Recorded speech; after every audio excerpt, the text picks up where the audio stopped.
નમસ્કાર મિત્રો, 6 થી 8ની જે વિદ્યા સહાયક ભરતીનો પ્રથમ રાઉન્ડ પડ્યો છે એટલે બધા જ વિદ્યા સહાયક મિત્રોને ઉમેદવારોને એક જ પ્રશ્ન છે કે કેટલું મેરિટ અટકશે.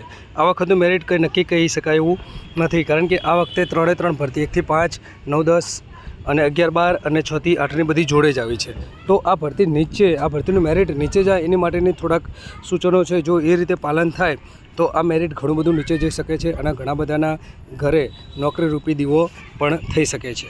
તો તમે જોઈ શકો છો કે મેરિટ નીચું લાવવા માટે શું કરી શકાય. તો આ નિયમો યાદ રાખજો.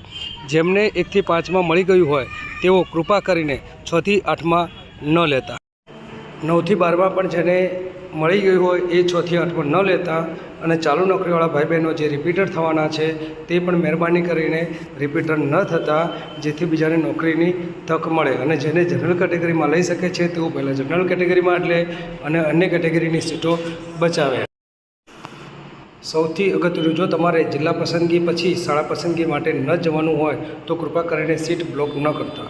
ભાઈઓ અને બહેનો, બે હાથ જોડીને વિનંતી છે કે ઉપરના મુદ્દાઓનું ધ્યાન રાખીને જિલ્લા પસંદગી કરજો, જેથી આપણા કોઈ ભાઈ બહેનને નોકરીથી વંચિત ન રહે. ચાલો બધા સાથે મળીને આ રીતે જિલ્લા પસંદગી કરીએ અને સૌ આપણા બીજા મિત્રોને વધુને વધુ રોજગાર મળી રહે તે માટે આ વિડીયોને વધુ શેર કરો. અને રિપીટ થતા જે મિત્રો છે એમને પણ વિનંતી છે કે બને ત્યાં સુધી રિપીટ ના થાવ. ધન્યવાદ.